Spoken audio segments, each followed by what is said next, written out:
Deputado federal Nicolas Ferreira, do PL de Minas Gerais, aqui na Câmara dos Deputados, dia de votação e decisão para a troca das presidências, tanto do Senado quanto da Câmara dos Deputados. A eleição no Senado já aconteceu, foi eleito Davi Alcolumbre. E Hugo Mota também foi eleito na Câmara dos Deputados, tudo como previsto. Qual que é a sua avaliação desse cenário? Como é que está a relação da oposição com essas duas peças importantes? Olha, naturalmente eu votaria no Marcel Van Hatten, um amigo, uma pessoa que tem defendido causas seríssimas aqui no Brasil.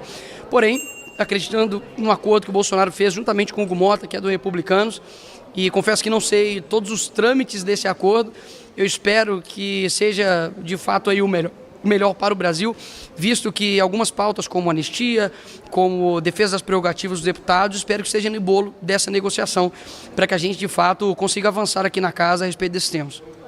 Deputado, eu conversei agora há pouco com a deputada Dandara, que é do PT, também de Minas Gerais. Ela disse que na reunião que eles tiveram com o presidente Lula, ontem à noite no jantar, Lula disse que não é para ser estilo paz e amor com os considerados extremistas. Qual que deve ser a relação entre base do Lula e oposição aqui no Congresso Nacional? É engraçado, né? Ele prega pacificação e fala que não tem que ter...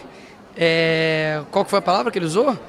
Não tem que ter moderação, né, com os extremistas, né? Para ele todo mundo é extremista, né? Todo mundo que discorda do PT se torna um extremista ou divulgador de fake news, né? Eles não suportam a verdade. Eu não tenho problema nenhum. Eu nunca fugi de debate, nunca fugi de atrito. Pelo contrário, quanto mais torcida contra, acredito que a gente joga melhor.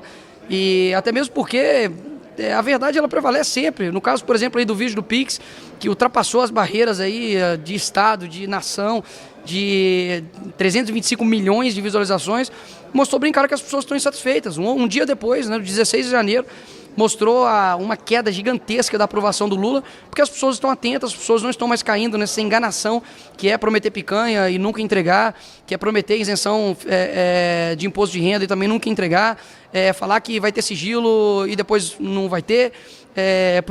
Pro Bolsonaro, tirou o dele, mas colocou no Lula, ou seja, é uma incoerência muito grande e as pessoas estão atentas a isso. O senhor acredita que vão conseguir levar adiante o projeto da anistia para aqueles do 8 de janeiro ou não? Como é que vai ser isso? Olha, eu espero que sim, tem que ter clima aqui na casa para isso, não dá somente para pautar e perder. Eu vejo que quando as pessoas sensibilizarem com as histórias, com o que está acontecendo, elas vão entender que não se trata de passar pano na cabeça de criminoso, até mesmo porque eu nunca vou fazer isso. Para mim tem que ser punido, só que tem que ter proporcionalidade. A esquerda já cansou de fazer baderna aqui nesse Congresso, inclusive até em outros locais como a Avenida Paulista, os Black Blocs, e nunca tomaram penas como estão tomando agora. A gente está vendo aqui no Brasil traficantes serem soltos, estamos vendo aí políticos, né, que estavam presos e não tem ninguém agora mais preso, como por exemplo o pessoal da Lava Jato que desviou bilhões de estatais, e a gente percebe claramente de que essas pessoas estão tomando essa pena desproporcional, coisa que nem estuprador, que homicida toma no Brasil. Por quê? Porque eles estavam de verde e amarelo e obviamente são da direita. É lamentável a atitude de todos eles, um dia triste para o Brasil de 8 de janeiro, mas que a justiça seja feita no caso de cada um deles. O senhor falou do vídeo do Pix, logo depois o deputado federal mineiro Eros Biondini apresentou uma proposta de emenda à Constituição que reduz a idade mínima para disputar a presidência da República, colocaria o senhor em condições de disputar em 2026, por exemplo. O senhor acha que essa PEC vai pegar ou não vai pegar? E se pegasse, o senhor teria disposição de disputar já nessa próxima eleição ou não? Não disputa a presidência da República. Isso fica a cargo, obviamente, de pessoas muito mais experientes, pessoas que já passaram por uma vida pública de longa data, como, por exemplo, o presidente Bolsonaro. O que, de fato, me atrai nessa proposta é para o Senado, que reduz para 30 anos. Vejo que o Senado está sendo, infelizmente, um fiel da balança leve com relação aos atritos que o STF tem gerado no nosso país, um desbalanço da democracia. O ministro Alexandre de Moraes tem cometido crimes, não somente reconhecidos nacionalmente, mas internacionalmente, e a gente sabe que o Senado é o competente para poder julgar um ministro do STF em caso, por exemplo, de impeachment. Então seria, para mim, um prazer gigantesco poder trabalhar aqui dentro para pautar e para poder votar o impeachment do ministro Alexandre de Moraes. Para mim seria uma satisfação muito além pessoal, seria uma satisfação da população brasileira representada na minha pessoa e da oposição aqui nessa casa. O senhor acha que essa PEC vai ter assinaturas suficientes para ser apresentada e depois vai ter votos aqui no Senado, já que a casa é só de políticos mais velhos, normalmente não, que já essa proposta não foi apresentada não somente pelo Eros Biondini, já foi apresentada há muito tempo atrás por outros parlamentares, inclusive de esquerda. Eu vejo que para ser governador de um estado você precisa de 30 anos. e você não pode, com 30 anos, estar aqui no Senado representando o seu estado. Então eu acho, assim, no mínimo incoerente no sentido legislativo e político. Eu vejo que é possível sim, até mesmo porque precisam de 171 assinaturas. A gente já está coletando, como é o Eros que está coletando, não sei a quantidade exata, mas atualizo aí futuramente. E vamos trabalhar para que a gente consiga chegar até aqui. E não somente pensando em mim, mas tem outros também no Brasil todo que têm 30 anos e que, se possível, podem também concorrer ao Senado. Deputado, depois que trocou a Secretaria de Comunicação do governo, saiu Paulo Pimenta e entrou Sidônio Palmeira, algumas movimentações já aconteceram, como, por exemplo, deixar as redes sociais do governo e do Lula mais descoladas, e hoje os ministros do presidente Lula chegaram aqui ao Congresso Nacional com um boné escrito "O Brasil é dos brasileiros", a exemplo da clássica frase de Donald Trump, "Make America Great Again", que significa, né, faça a América grande novamente. E o senhor acha o que dessa história, de estratégias similares às da direita? Olha, eu dei um seja bem-vindo ao Sidônio. No dia que ele assumiu, estava aí com o meu vídeo de mais de 325 milhões de visualizações. Passei, inclusive, o Lula no Instagram de quantidade de seguidores. Não é de seguidor por seguidor, não estou aqui me exaltando, mas mostrando que a população brasileira segue mais um deputado federal do que o presidente da República do seu país. Isso é, no mínimo, um sinal.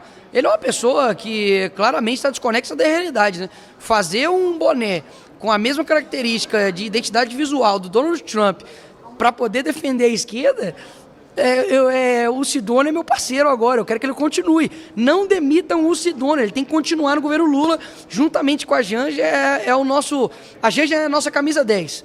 Ele é o nosso capitão camisa 9. São os jogadores mais que especiais nesse governo Lula. Continue, porque está dando muito certo. Confia. O presidente Lula falou que o senador Rodrigo Pacheco, disse isso claramente numa entrevista coletiva essa semana, é o candidato dele ao governo de Minas em 2026. Como é que a oposição recebeu essa fala? Como é que o senhor recebe essa fala? O senhor acha que Pacheco é competitivo, não é? Eu acho que quem tem que receber essa notícia é o Pacheco. Ele diz que é um sonho antigo, é um sonho de todo político, enfim, de governar o seu estado. Eu vejo que ele decepcionou os mineiros. Não tem, de fato, envergadura moral para poder apontar o dedo na cara de ninguém a respeito das defesas da democracia e dos anseios das pessoas, principalmente dos mineiros. Votamos nele para poder tirar a Dilma, mas prefiro a Dilma, pelo menos ali ia fazer a gente rir. E o Pacheco, de fato, não tem liberdade para poder andar em Belo Horizonte, em Minas Gerais. Vejo que, sim, ele é um cara extremamente competente em termos técnicos de direito. Isso aí é inegável, não vou ser cego, injusto de reconhecer isso. Porém, a política não é feita somente de tecnicidade, mas é feita de diversas outras virtudes que eu acho que carecem nele. O que o senhor acha que vai ser prioritário o projeto que vai gerar polêmica nesse primeiro semestre? O Lula deve enviar isenção para trabalhadores que ganham até 5 mil salários mínimos, aumentando a faixa de isenção do imposto de renda. Tem o projeto da escala 6x1, tem a anistia, que é muito defendida pela base do ex-presidente Jair Bolsonaro. O que o senhor acha que vai pegar fogo aqui no primeiro semestre? Olha, existem algumas pautas, essas você citou, são as principais, eu acredito, né? A questão da escala 6x1, a questão da anistia, a questão da isenção, quem ganha até 5 salários mínimos, enfim.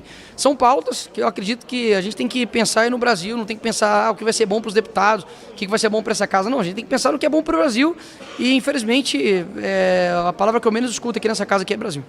O senhor presidiu a Comissão de Educação agora no último ano. Nesse ano, em qual posição o senhor deve jogar aqui na Câmara dos Deputados? Olha, eu acredito que eu vou ficar como titular na CCJ, trabalhar em relatorias, discutir projetos e ser relator, também ter um trabalho, digamos, mais propositivo em termos de legislatura e também focar também na parte, obviamente, de entregas agora de emendas, né? Que agora é o momento das entregas de emendas, rodar Minas Gerais, mostrar o trabalho que a gente está fazendo, que demandou tempo, né? Assim como tudo na vida, você planta, depois você colhe e, enfim, continuar trabalhando e nada vence o trabalho. O senhor acredita na reversão da inelegibilidade do ex-presidente Jair Bolsonaro? E o senhor acha que o crescimento do senhor nacionalmente, em algum momento, pode incomodar o clã Bolsonaro ou não tem nada disso? Olha, com relação à elegibilidade do Bolsonaro, acredito que é possível. O Bolsonaro não está podendo ser elegível por quê? Porque ele foi achado dinheiro na cueca dele, porque ele, enfim, fez mensalão, ele desviou emenda parlamentar, não. Porque ele fez uma reunião com o embaixador. Quanto abuso de poder político fazer reunião com o embaixador. Então, eu vejo que é possível sim, o TSE vai ter uma nova configuração com novos presidentes, que é o Cássio e o André Mendonça, acho que é possível. E com relação a ciúme, inveja de clã Bolsonaro, eu acho que isso aí é simplesmente atrito que a mídia quer criar, ter um bom relacionamento com o presidente Bolsonaro. E a gente, mais uma vez, continua fazendo o nosso trabalho e, enfim, é nisso que eu estou focado.